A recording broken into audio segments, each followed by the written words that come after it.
Selamat pagi Bapak Ibu. Kebaktian tanggal 10 Oktober 2021 akan dilayani oleh Pendeta Leonard Andrew Immanuel dari GKI Sidoarjo dengan tema Keluarga yang Hidup dalam Pemulihan.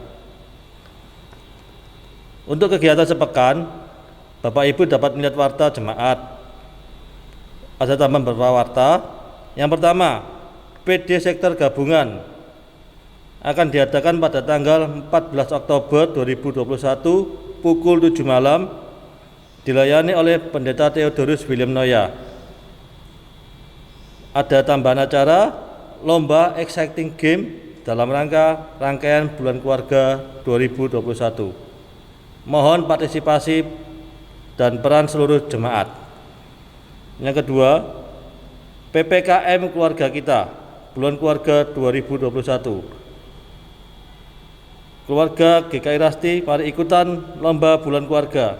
Ajak seluruh keluarga untuk meramaikan lomba dengan cara klik link yang terdaftar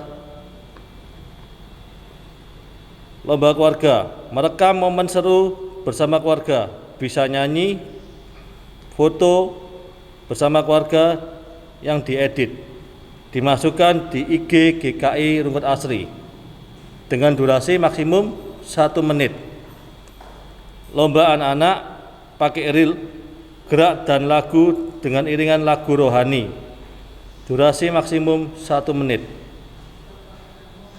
Lomba pemuda remaja, lomba karaoke lagu rohani, lagu bebas dimasukkan di IG GKI Rungkut Asri dengan durasi maksimum 1 menit.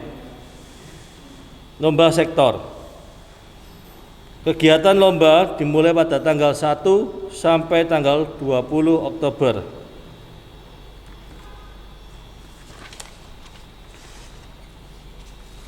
Yang ketiga, ngobrol santai bulan keluarga 2021. Mari jemaat, di bulan keluarga ini kita ikutan ngobrol santai atau ngobras tentang tips-tips komunikasi dan pembahasan sekitar relasi keluarga di masa pandemi bersama narasumber Pendeta Roni Nathanael dan Ibu Dorothea dari GKI Gading Indah Jakarta. Akan diadakan pada tanggal 30 Oktober pukul 6 sore dengan kontak person Ibu Toska dan Ibu Retno. Yang keempat, pencalonan penatua periode 2022-2025. Dengan ini diumumkan kepada segenap anggota jemaat GKI Rungkut Asri untuk mencalonkan beberapa anggota jemaat SIDI sebagai penatua GKI Rungkut Asri dengan periode 2022 sampai 2025. Penatua yang berakhir pada masa jabatan 2022 dan dapat dipilih kembali yaitu Penatua Handi Wijaya, Penatua Putire Daniel Ishak. Mohon peran serta anggota jemaat untuk mengusulkan pencalonan penatua melalui link Google Form. Paling lambat pengumpulan hari Minggu tanggal 17 Oktober 2021 jam 12 siang. Mari Bapak Ibu kita saat ini sejenak.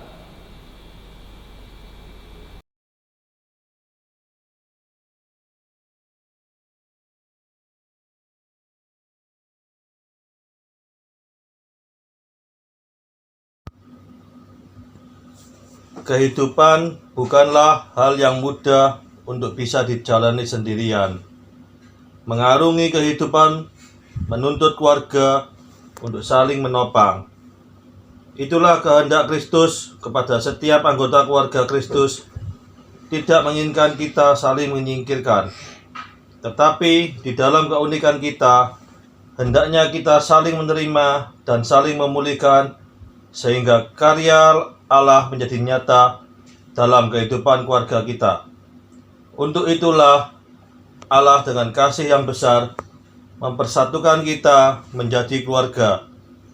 Ia hadir dan berkuasa di tengah keluarga kita.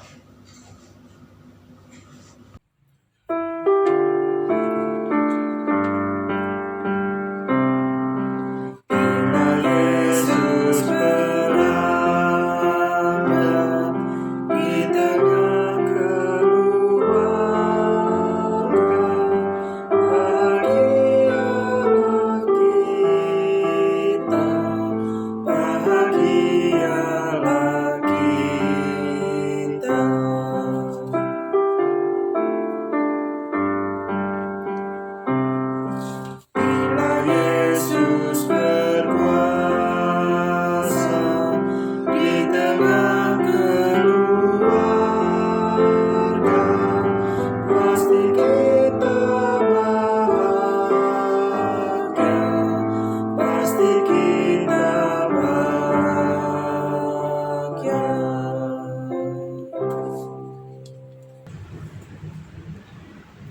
Saudara-saudara yang terkasih dalam Tuhan, kebaktian kita ini berlangsung di dalam nama Allah Bapa, Anak, dan Roh Kudus.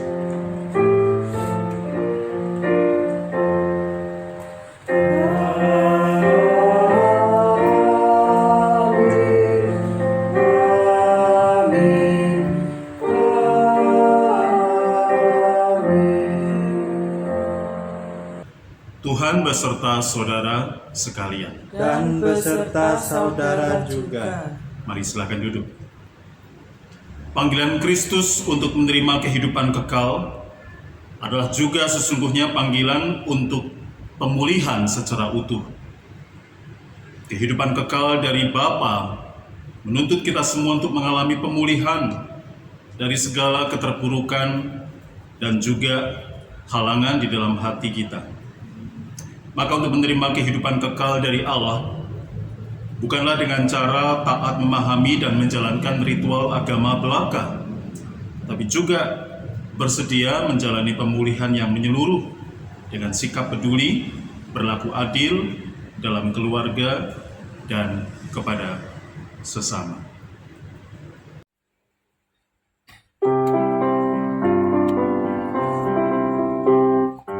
Tuhan tolonglah, bangunkan iman, pulihkanlah kasih yang remuk. Tuhan tolonglah, bangunkan iman, pulihkanlah kasih yang remuk. Ubahlah hatiku, jamahlah diriku, biar di tanganmu berbentuk. Tuhan tolonglah, bangunkan iman, pulihkanlah kasih yang remuk. Hati bersujud, jiwa menyembah, hidupku masyurkan kasih-Mu. Hati bersujud, jiwa menyembah, hidupku masyurkan kasih-Mu. Terimalah baktiku, layakkan diriku untuk kemuliaan nama-Mu. Hati bersujud, jiwa menyembah, hidupku masyurkan kasih-Mu.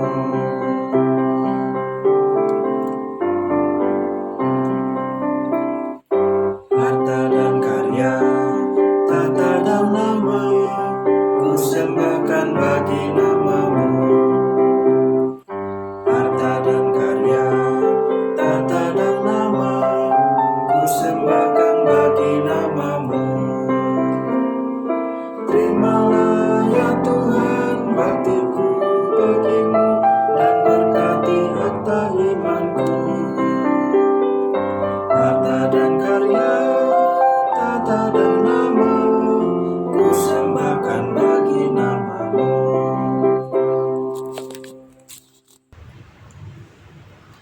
Mari kita berdoa. Ya Allah, kami menyadari bahwa Engkau adalah sang sumber kehidupan, dan daripada-Mu kami menerima kehidupan kekal. Kami sadar bahwa kami harus dipulihkan, agar kami dapat menerima kehidupan kekal itu, agar kami dapat menjadi murid Kristus yang selayak-layaknya, sebaik-baiknya, sebenar-benarnya. Namun kerap kali kami justru menghindar untuk dipulihkan.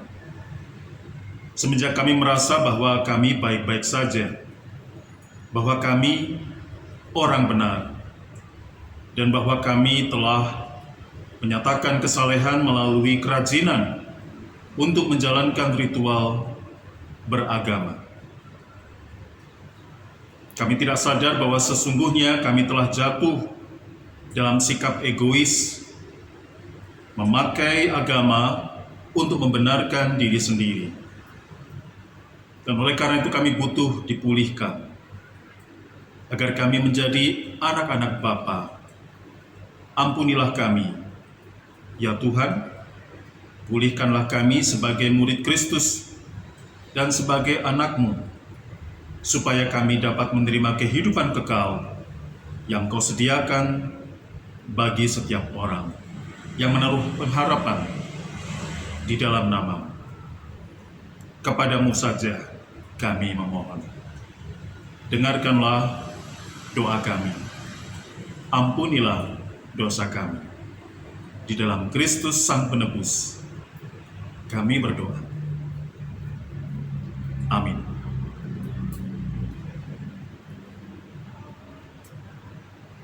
Saudara, saya mengundang untuk berdiri. Sebagai hamba Kristus, saya menyatakan bahwa kasih dan damai sejahtera Bapa berlaku bagi kita semua yang menaruh pengharapan kepadanya. Berita anugerah kita baca dari Ibrani pasal 4 ayat yang ke-16, dikatakan di sana demikian. Sebab itu marilah kita dengan penuh keberanian menghampiri tahta kasih karunia, supaya kita menerima rahmat dan menemukan kasih karunia untuk mendapat pertolongan kita pada waktunya. Demikianlah saudara berita anugerah dari Tuhan. Syukur kepada Allah. Damai Kristus bagimu. Damai Kristus bagimu juga.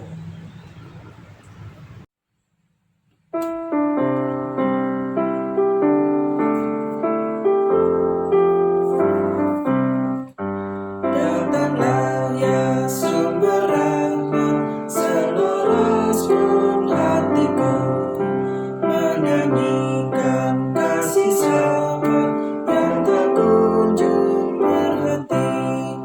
Ajar aku madahinya, kita belai segala. Aku puji gunung kokoh, gunung pengasihanmu. Hingga kini ku selamat dengan kuat yang kau beri.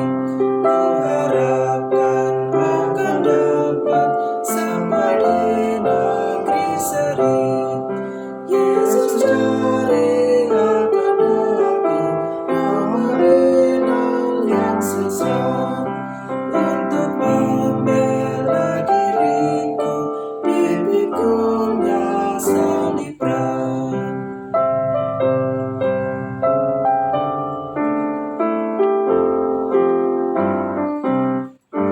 Tiap hari ku berutang pada kasih abadi.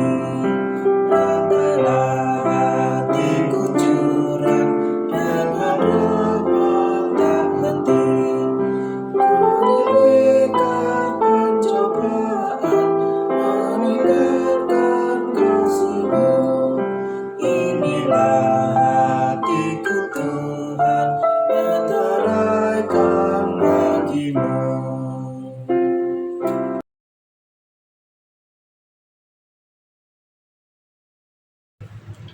Mari kita menaikkan doa.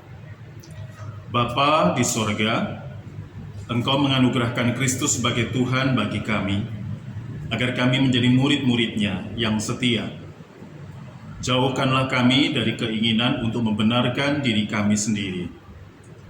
Biarlah kami menghadap kepadamu sebagai anak-anak Bapa, dan biarlah kami menghadap Kristus sebagai murid-murid-Nya. Jangan biarkan kami untuk tergoda membawa pembenaran-pembenaran dalam berbagai laku kesalehan atau pikiran-pikiran yang kami anggap benar dan sejati. Sebab sesungguhnya kami hanyalah murid dari Sang Guru sejati. Kami mendengarkan suara Dia. Dialah Sang kebenaran itu sendiri. Dan Engkau Bapa, sumber kasih sayang. Maka biarlah kami datang kepadamu dengan kerendahan hati dan menjauhkan diri dari kepongahan bahwa kami telah benar di hadapan-Mu. Terpujilah nama-Mu. Kami menaikkan doa syukur di dalam Yesus Kristus Tuhan. Amin. Bacaan pertama. Bacaan pertama diambil dari Amos 5 ayat 6. Carilah Tuhan, maka kamu akan hidup, supaya jangan Ia memasuki keturunan Yusuf bagaikan api, yang memakannya habis dengan tidak ada yang memadamkan bagi Betel. Hai kamu yang mengubah keadilan menjadi ipuh, dan yang mengempaskan kebenaran ke tanah. Dilanjutkan ayat 10. Mereka benci kepada yang memberi teguran di pintu gerbang, dan mereka keji kepada yang berkata dengan tulus ikhlas. Sebab itu, karena kamu menginjak-injak orang yang lemah dan mengambil pajak gandum daripadanya, sekalipun kamu telah mendirikan rumah-rumah dari batu pahat, kamu tidak akan mendiaminya. Sekalipun kamu telah membuat kebun anggur yang indah, kamu tidak akan minum anggurnya. Sebab aku tahu bahwa perbuatanmu yang jahat banyak dan dosamu berjumlah besar. Hai kamu yang menjadikan orang benar terjepit, yang menerima uang suap, dan yang mengesampingkan orang miskin di pintu gerbang. Sebab itu orang yang berakal budi akan berdiam diri pada waktu itu, karena waktu itu adalah waktu yang jahat. Carilah yang baik dan jangan yang jahat, supaya kamu hidup. Dengan demikian Tuhan, Allah semesta alam akan menyertai kamu, seperti yang kamu katakan. Bencilah yang jahat dan cintailah yang baik, dan tegakkanlah keadilan di pintu gerbang. Mungkin Tuhan, Allah semesta alam, akan mengasihani sisa-sisa keturunan Yusuf. Demikianlah sabda Tuhan. Syukur kepada Allah. Marilah kita menanggapi bacaan tadi dengan Mazmur 90 ayat 12 sampai 17. Tuhan, berapa lamakah kau lanjutan murkamu? Ya, kembalilah dan sayangilah kami hamba-hambamu. Lipatkanlah waktu pagi kami setiamu Tuhan, agar kami bersorak bersuka di masa hidup kami.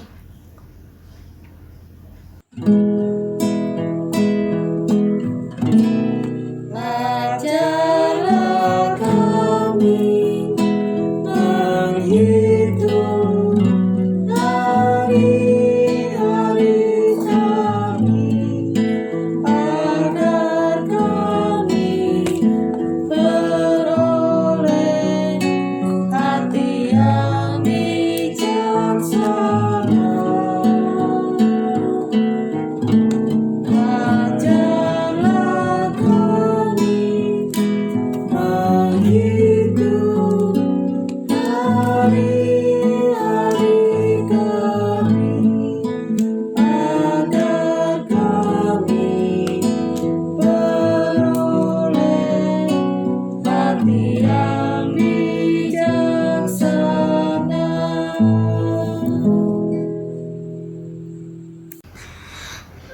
Buat seimbang harinya, waktu kami bersuka dengan waktunya kami tertindas dan alami celaka. Biar karyamu terlihat pada hamba-hambamu, biar terlihat semarakmu pada anak-anaknya.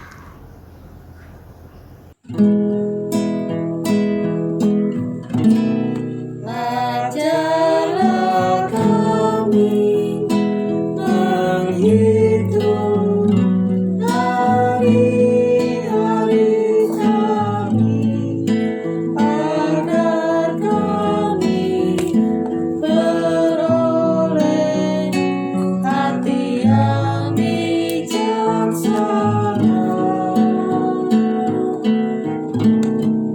Ajarlah kami menghitung hari-hari kami, agar kami beroleh hati yang bijaksana.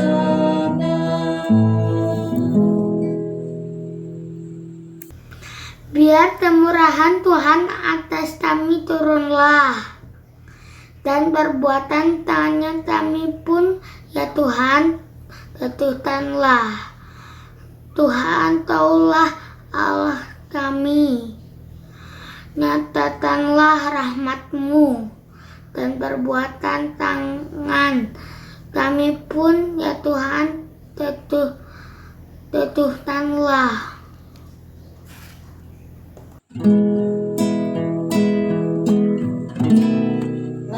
Ajarlah kami menghitung hari-hari kami, agar kami beroleh hati yang bijaksana. Ajarlah kami menghitung hari-hari kami, agar kami beroleh hati yang bijaksana. Bacaan kedua. Bacaan kedua diambil dari kitab Ibrani 4 ayat 12. Sebab firman Allah hidup dan kuat dan lebih tajam daripada pedang bermata dua manapun.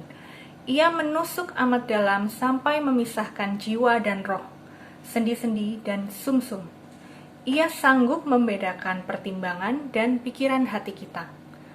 Dan tidak ada suatu makhluk pun yang tersembunyi di hadapannya, sebab segala sesuatu telanjang dan terbuka di depan mata Dia, yang kepadanya kita harus memberikan pertanggungan jawab. Karena kita sekarang mempunyai imam besar agung yang telah melintasi semua langit, yaitu Yesus, Anak Allah. Baiklah kita teguh berpegang pada pengakuan iman kita, sebab imam besar yang kita punya bukanlah imam besar yang tidak dapat turut merasakan kelemahan-kelemahan kita. Sebaliknya sama dengan kita, ia telah dicobai, hanya tidak berbuat dosa. Sebab itu, marilah kita dengan penuh keberanian menghampiri tahta kasih karunia, supaya kita menerima rahmat dan menemukan kasih karunia untuk mendapat pertolongan kita pada waktunya. Demikianlah sabda Tuhan. Syukur kepada Allah. Injil Tuhan kita Yesus Kristus akan saya bacakan dari Injil Markus pasal yang ke-10 ayat 17 sampai 31. Markus pasal 10 ayat 17 sampai 31. Demikian firman Tuhan. Pada waktu Yesus berangkat untuk meneruskan perjalanannya, datanglah seorang berlari-lari mendapatkan Dia, dan sambil bertelut di hadapannya, ia bertanya, "Guru yang baik, apa yang harus kuperbuat untuk memperoleh hidup yang kekal?" Jawab Yesus, "Mengapa kau katakan aku baik? Tak seorang pun yang baik selain daripada Allah saja. Engkau tentu mengetahui segala perintah Allah. Jangan membunuh, jangan berzinah, jangan mencuri, jangan mengucapkan saksi dusta, jangan mengurangi hak orang, hormatilah ayahmu dan ibumu." Lalu kata orang itu kepadanya, "Guru, semuanya itu telah kuturuti sejak masa mudaku." Tetapi Yesus memandang dia dan menaruh kasih kepadanya, lalu berkata kepadanya, "Hanya satu lagi kekuranganmu. Pergilah, jualah apa yang kau miliki dan berikanlah itu kepada orang-orang miskin, maka engkau akan beroleh harta di sorga, kemudian datanglah kemari dan ikutlah aku." Mendengar perkataan itu, ia menjadi kecewa, lalu pergi dengan sedih, sebab banyak hartanya. Lalu Yesus memandang murid-muridnya di sekelilingnya dan berkata kepada mereka, "Alangkah sukarnya orang yang beruang masuk ke dalam kerajaan Allah." Murid-muridnya tercengang mendengar perkataannya itu. Tetapi Yesus menyambung lagi, "Anak-anakku, alangkah sukarnya masuk ke dalam kerajaan Allah. Lebih mudah seekor unta melewati lubang jarum daripada seorang kaya masuk ke dalam kerajaan Allah." Mereka makin gempar dan berkata seorang kepada yang lain, "Jika demikian, siapakah yang dapat diselamatkan?" Yesus memandang mereka dan berkata,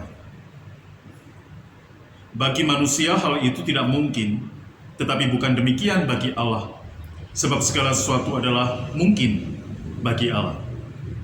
Berkatalah Petrus kepada Yesus, "Kami ini telah meninggalkan segala sesuatu dan mengikut Engkau."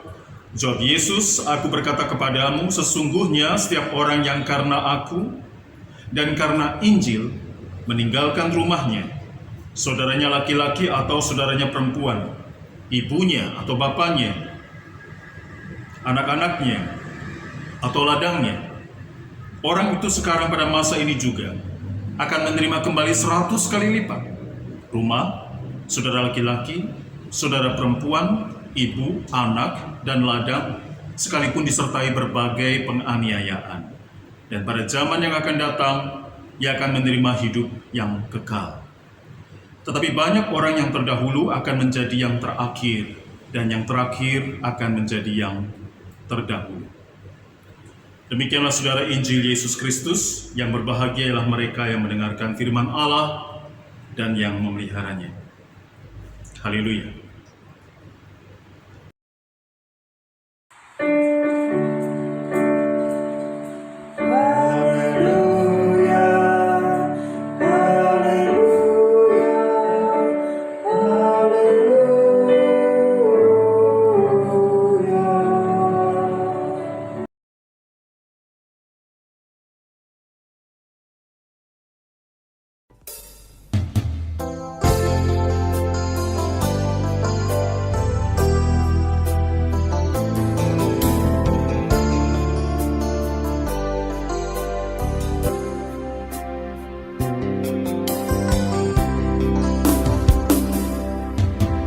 Kiranya Tuhan berkenan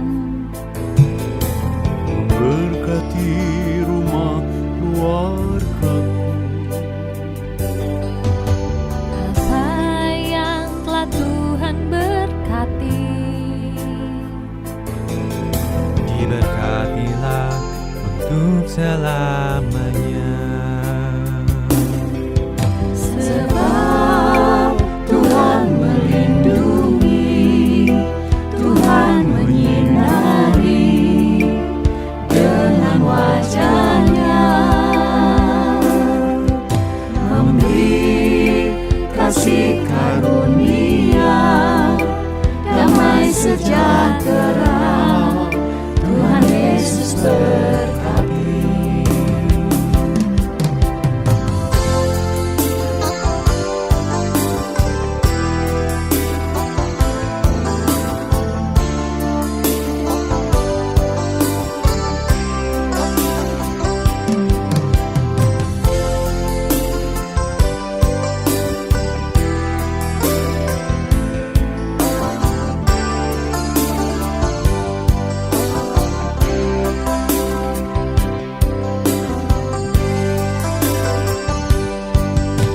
Kiranya Tuhan berkenan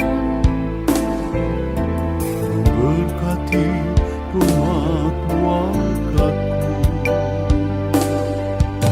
apa yang telah Tuhan berkati.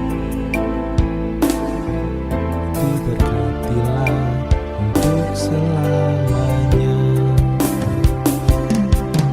Sebab Tuhan melindungi, Tuhan menyinari dengan wajah-Nya, memberi kasih karunia, damai sejahtera. Tuhan Yesus berkati. Sebab Tuhan melindungi, Tuhan menyinari dengan wajah-Nya, memberi kasih karunia, damai sejahtera. Tuhan Yesus berkati.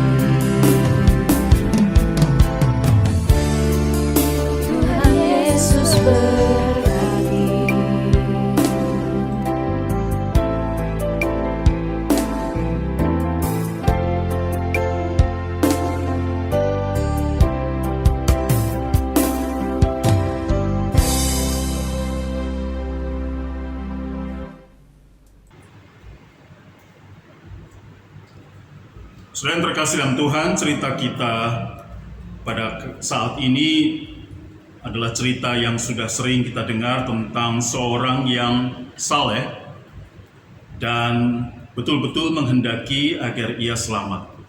Ia memakai istilah hidup yang kekal. Ia datang kepada Yesus dan bertanya, "Guru yang baik, apa yang harus kuperbuat untuk memperoleh hidup yang kekal?" Ini pertanyaan yang serius dan tentu menghendaki jawaban yang serius. Pertanyaan ini ditanyakan oleh seorang yang memberi dirinya dengan komitmen menjalankan disiplin rohani sebagaimana yang diperintahkan oleh hukum Taurat. Dan ketika Yesus menanyakan kepadanya, "Apa perintah Musa?" Dia menyebutkan hukum Taurat. Jangan membunuh, jangan berzinah, jangan mencuri, hormati ayahmu dan ibumu, dan semuanya itu telah kulakukan pada masa mudaku. Itu yang dikatakan oleh si saleh yang mencari hidup kekal itu. Dan bagaimana respon Yesus? Yesus dikatakan pada ayat ke-21 memandang dia dan menaruh kasih kepadanya. Itu berarti Yesus mengapresiasi, menghargai kerja keras, keseriusan iman dari orang tersebut. Dia menghargai keseriusan dari orang itu untuk selamat. Dan di dalam diri orang itu, Yesus juga bisa melihat seluruh harapan dari kita semua. Umat manusia menghendaki dirinya untuk selamat. Tetapi rupa-rupanya ada yang salah dalam diri orang tersebut. Sehingga kemudian ceritanya malah berakhir dengan ironis. Orang yang sungguh-sungguh ingin akan hidup yang kekal, justru pada fase terakhir ketika dia hampir nyaris mendapatkannya, ia justru meninggalkannya. Apa sebabnya? Yesus menunjukkan kekurangan dari orang tersebut. Dia berkata, "Hanya satu lagi kekuranganmu. Pergilah, jualah apa yang kau miliki, berikan itu kepada orang-orang miskin, maka engkau akan beroleh harta di sorga. Kemudian datanglah kemari dan ikutlah aku." Yesus bisa melihat kelemahan mendasar dari orang ini. Dia rupa-rupanya memahami hidup yang kekal itu sebagai aset, sebagai properti yang dia dapat sebagai hadiah dari Allah atas kerja keras dan kerja cerdasnya untuk hidup beragama.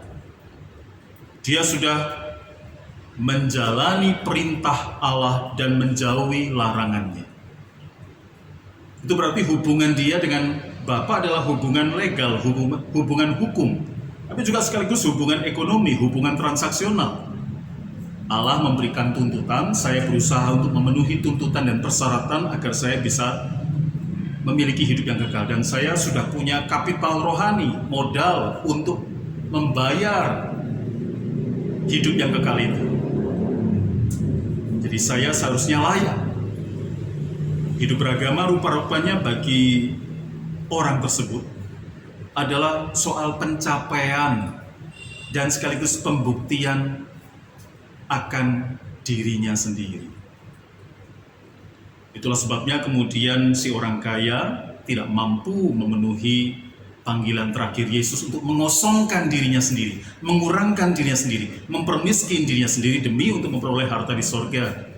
Karena sebenarnya hidup kekal itu soal mengikut Yesus sambil mengurangkan diri, bukan malah menambahkan diri. Yang harus ditambahkan adalah pemuliaan kita terhadap Sang Kristus dan Bapanya. Dan kita tidak mungkin bisa memuliakan Kristus dan Bapa di sorga kalau kita tidak pada saat bersamaan mengurangkan diri kita, menolkan diri kita, merendahkan hati kita, mengakui bahwa kita tak sempurna, mengakui bahwa seluruh obsesi dan ambisi kita untuk menjadi besar, menjadi kuat, menjadi kaya, menjadi punya, menjadi selamat, sebenarnya bukanlah iman yang mestinya kita miliki terkait dengan kepercayaan kita kepada Bapa. Orang kaya sukar masuk kerajaan Allah bukan karena Allah menghendaki mereka untuk binasa, tapi semata-mata karena mereka mau memasuki kerajaan Allah itu dengan pemahaman dan sikap yang keliru. Itu sama kalau Anda mau memaksakan diri untuk menemui RI 1 di Istana Negara, tapi dengan melanggar semua kode berbusana. Pasukan pengamanan presiden, pas pampres itu ya tentu saja akan menghentikan Anda di luar pagar, semata-mata oleh karena Anda datang dengan menggunakan pakaian yang tidak semestinya, tidak sepantasnya untuk Anda kenakan ketika menghadap orang terpenting di Republik ini. Jadi ada persoalan mentalitas dalam diri si kaya. Tidak ada persoalan bahwa orang menjadi kaya, dan tidak ada masalah untuk orang mengingini keselamatan. Semua itu harapan kita semua, Anda dan saya kan. Tapi masalahnya adalah orang kaya ini punya dua persoalan serius. Yang pertama, tidak seperti anak kecil yang tak perlu membuktikan apapun supaya mereka dapat layak menjadi anak-anak Bapa. Karena anak-anak adalah manusia yang paling profesional dalam soal menjadi anak-anak. Mereka paling ahli, mereka paling tahu bagaimana untuk tetap menjadi anak-anak. Dan itu cerita kita minggu yang lalu. Ketika Yesus minta agar para murid tidak menghalang-halangi anak-anak itu untuk menyambutnya. Malah Yesus menegaskan bahwa anak-anak kecil adalah model bagi setiap orang dewasa supaya mereka dapat layak menerima kerajaan Allah. Kalau kamu tidak menyambut kerajaan Allah sama seperti anak kecil ini, sama seperti anak kecil ini, itu berarti kita cuma bisa menghadap kepada Bapa bukan sebagai orang dewasa. Orang dewasa yang membawa beban pembuktian, pencapaian akan kematangan diri sendiri, akan kekuatan dan kemampuan untuk menghadapi dan menjawab semua masalah. Bukan dengan cara itu kita menghadap kepada Bapa. Kita cuma bisa menghadap kepada Bapa sebagai anak-anaknya. Dan kita cuma bisa mengikuti Yesus Kristus sebagai murid-muridnya. Nggak ada cara lain. Dan persis di situ kelemahan pertama dari si orang kaya. Ia membebankan kepada dirinya berbagai laku pembuktian religius demi untuk mendapatkan sertifikasi kelayakan sebagai anak Bapa, pewaris kerajaan Allah. Melalui berbagai praktek kesalehan seperti melakukan perintah Allah dan menjauhi larangannya itu, ia melihat ia punya kapital rohani yang dapat ia andalkan untuk dikonversi atau ditukarkan dengan hidup kekal milik Bapa. Orang kaya ini ternyata bodoh, naif. Ia tak sadar bahwa Allah tak butuh semua kesalehan kita itu. Karena kita semua cuma bisa datang dengan kemiskinan kita, dengan seluruh pengakuan akan kelemahan dan keberdosaan kita. Bahwa kita cuma anak-anak yang berdosa, yang berusaha untuk berkumpul di bawah kaki Bapa, dan cuma mau hidup mengandalkan belas kasih pengampunannya saja. Yang kedua, saudara, si kaya melihat hidup kekal sebagai hadiah atas pencapaian dan pembuktian imannya. Tapi itu berarti sesungguhnya pusat hidup imannya bukan Allah, melainkan dirinya sendiri. Itu mirip dengan orang yang pingin hidup saleh dan kemudian betul-betul mempraktekkan kesalehan cuma supaya bisa masuk surga, supaya terdata sebagai warga surga. Apa salah punya keinginan masuk surga? Tidak salah. Yang menjadi salah adalah surga menjadi tujuan dari kehidupan imannya. Lebih penting mana? Surga atau pemilik surga? Lebih penting mana?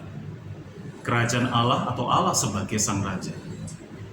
Kerap kali orang beriman tidak mampu untuk membedakan dua hal tersebut. Kalau ia memilih surga ketimbang sang empunya,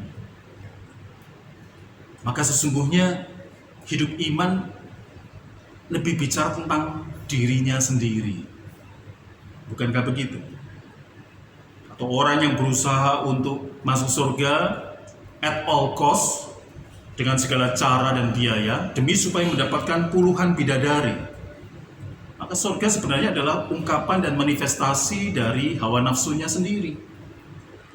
Kesalehan ternyata bukan tanda syukur, melainkan investasi untuk memperoleh laba rohani. Dan beriman diletakkan dalam skema transaksional menurut hukum dagang. Dan bagi orang-orang seperti ini, sesungguhnya Allah tak pernah penting. Yesus menegaskan, saudara, bahwa hidup kekal sesungguhnya adalah soal mengikuti Dia sebagai satu-satunya guru, dan bahwa kita adalah muridnya. Dengan kata lain, cara untuk menjadi murid Yesus yang terbaik adalah dengan menghidupi pemiskinan diri itu, menolak untuk mengandalkan diri kita pada kuasa apapun di dunia, entah materi, pengaruh, jabatan, nama, apapun itu.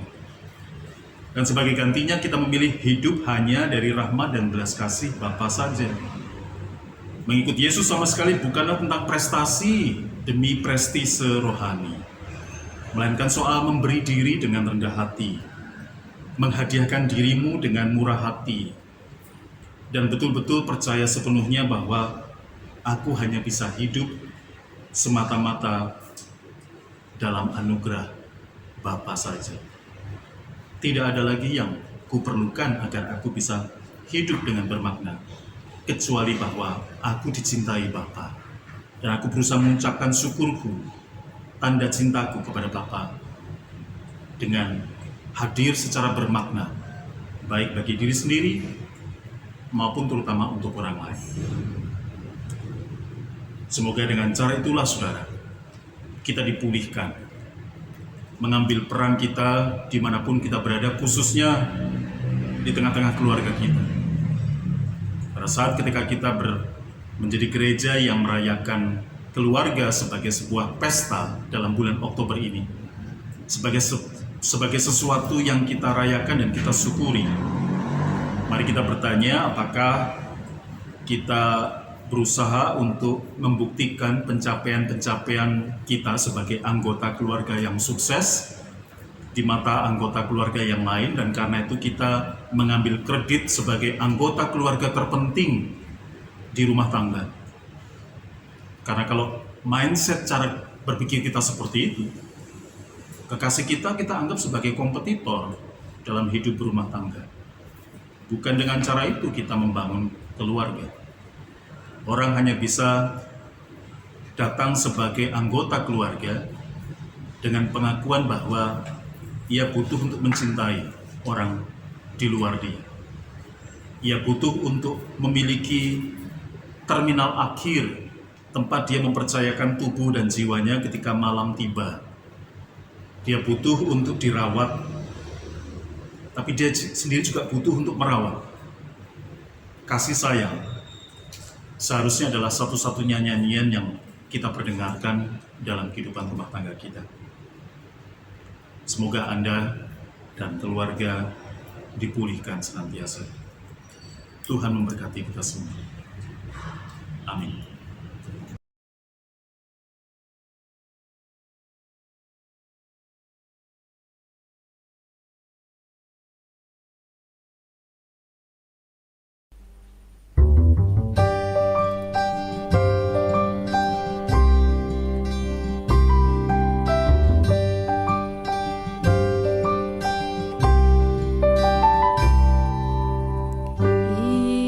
Ini saatnya Tuhan kan melawat keluargaku. Ini waktunya pemulihan terjadi. Keluargaku Milikku selalu berharga di matamu. Kau satukan, kau berkati untuk kemuliaan-Mu.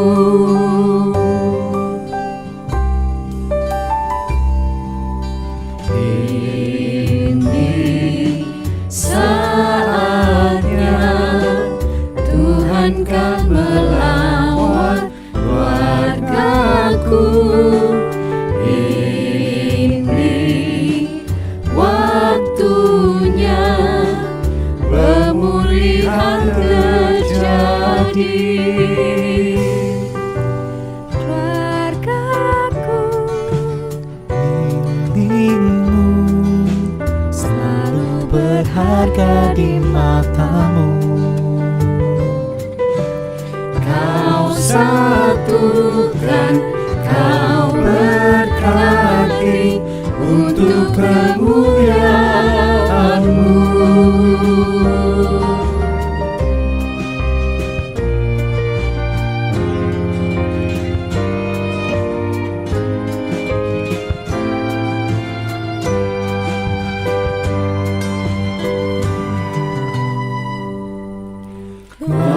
Keluarga-Ku milik-Mu, selalu berharga di mata-Mu. Kau satukan, kau berkati untuk kemuliaan-Mu.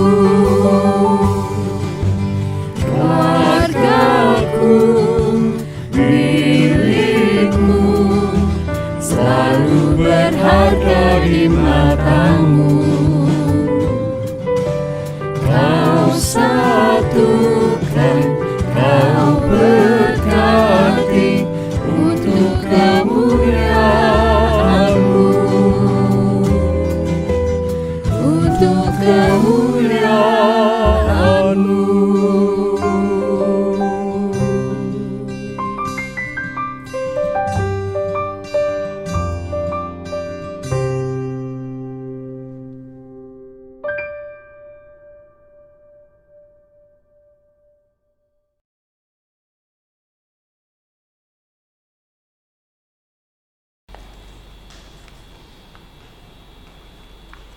Marilah kita bersama dengan umat Allah pada masa lalu, masa kini, dan masa depan mengingat janji baptisan kita dengan mengikrarkan pengakuan iman rasuli yang berbunyi demikian.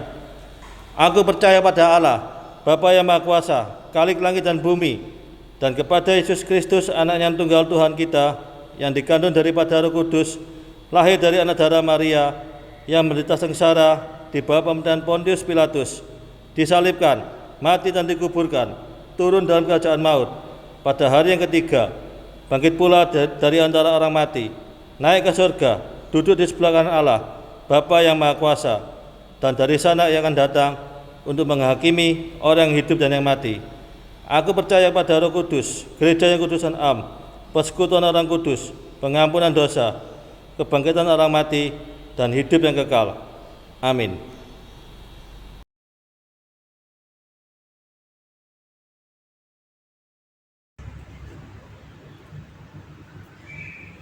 Saudara, mari kita berdoa.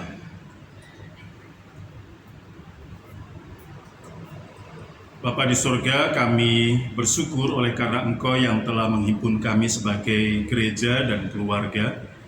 Kami berdoa karena Engkau sendiri yang memulihkan dan menyempurnakan kehidupan kasih kami. Pertautkanlah kami dengan para kekasih kami dalam semangat untuk melayani, memberi diri, dan mengosongkan diri kami supaya orang lain dapat masuk dan memiliki ruang hidup yang lapang dalam hati, pikiran, dan pekerjaan kami. Kiranya kami menjadi anggota keluarga yang makin rendah hati dan murah hati kepada para kekasih kami. Biarlah kehidupan keluarga kami menjadi hadiah bagi orang lain yang berada di luar rumah tangga kami. Hadiah bagi gereja dan masyarakat, dan tanda ucapan syukur kami kepada Tuhan. Kami berdoa bagi mereka yang terlemah dalam kehidupan persekutuan kami, di keluarga, ataupun di gereja dan dalam persekutuan sosial kami. Kami berdoa untuk pribadi lepas pribadi, keluarga lepas keluarga, untuk orang tua kami, untuk anak-anak kami, untuk pasangan hidup kami, saudara, kerabat, dekat ataupun jauh. Kami juga berdoa untuk tetangga-tetangga kami yang juga menjadi saudara bagi kami. Mereka peduli dan mereka menaruh perhatian manakala kami sakit atau ketika kami tertimpa bencana. Berkatilah gerejamu, supaya gereja bisa menjadi rumah rohani bagi banyak keluarga. Semenjak gereja sendiri juga adalah keluarga. Kami juga menyerahkan keberadaan kami sebagai bagian dari masyarakat yang berusaha membebaskan diri dari pandemi corona. Tolonglah kami ya Bapa, khususnya para tenaga medis, agar mereka tetap dapat melakukan tugasnya dengan sehat.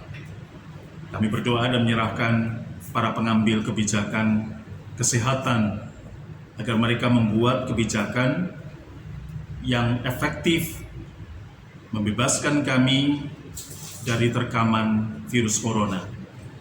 Tapi juga sekaligus membuat kami mampu menyiasati keterbatasan-keterbatasan manakala kami berusaha untuk tetap bekerja dan mencari penghasilan.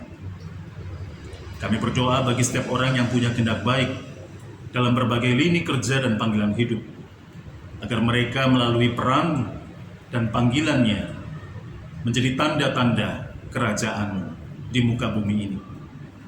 Kiranya kami menghidupi semangat keagamaan yang rendah hati dan membuat kami menyadari dan menghidupi bahwa beriman bukanlah soal untuk kami memiliki atau mempunyai dan bahkan membuat pembuktian-pembuktian terkait dengan diri kami, melainkan bahwa kami adalah milik Bapa.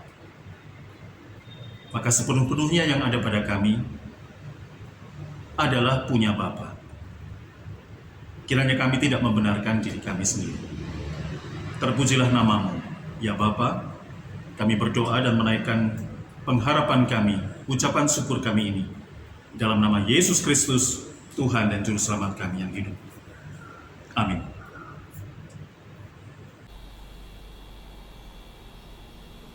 Sekarang tiba saatnya kita memberi persembahan. Persembahan untuk kas gereja, Bapak Ibu bisa memberikan melalui transfer ke rekening BCA GKI Lingkod Asri atau melalui QR Code. Persembahan untuk pembangunan, Bapak Ibu bisa memberikan melalui transfer ke rekening Bank Mandiri. Persembahan tunai, Bapak Ibu bisa memberikan dalam amplop tertutup dan dimasukkan ke kotak persembahan di gereja, atau Bapak Ibu bisa menginfokan ke kantor gereja untuk mengambil persembahan. Umat Tuhan, marilah mengucap syukur dengan memberikan persembahan kita, karena Tuhan begitu mengasihi kita. Firman Tuhan dalam Mazmur 30 ayat 4 berkata, "Nyanyikanlah mazmur bagi Tuhan, hai orang-orang yang dikasihinya, dan persembahkanlah syukur kepada namanya yang kudus."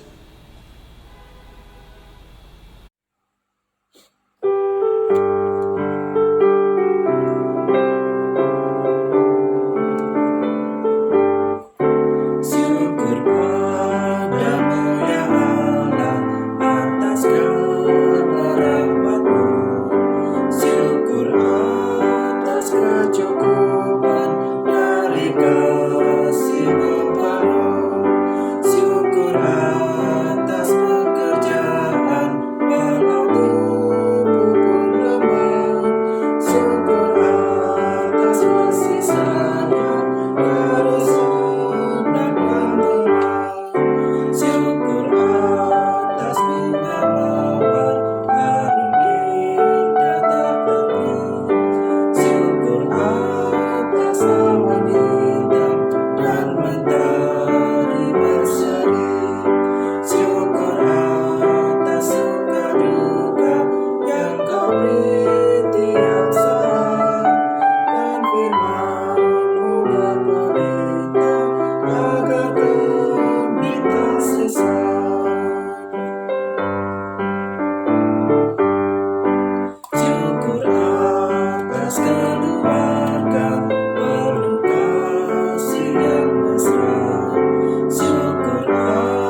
Mari kita berdoa.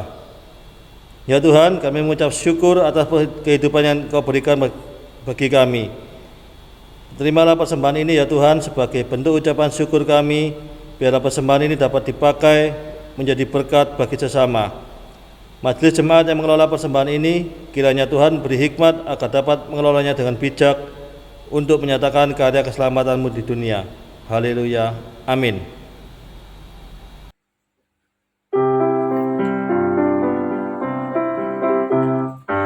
Urapi Tuhan, bibir mulutku, jadi saksi kebaikan-Mu. Urapi Tuhan, bibir mulutku, jadi saksi kebaikan-Mu. Pakailah diriku, berkati budiku, untuk melukiskan kasih-Mu. Urapi Tuhan, bibir mulutku, jadi saksi kebaikan-Mu. Kasih-Ku Tuhan, bakti-Ku Tuhan, tak setara kemurahan-Mu. Kasih-Ku Tuhan, bakti-Ku Tuhan, tak setara kemurahan-Mu. Tetapi rahmat-Mu tak hitung jasaku, sangatlah besar dan mulia. Kasih-Ku Tuhan, bakti-Ku Tuhan, tak setara kemurahan-Mu.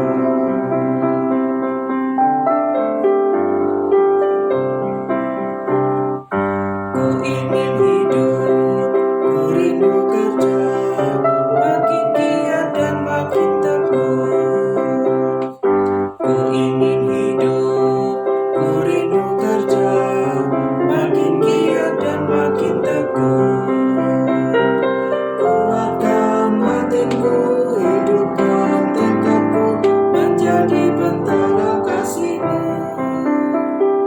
Ku ingin hidup, ku rindu kerja, makin giat dan makin tekun.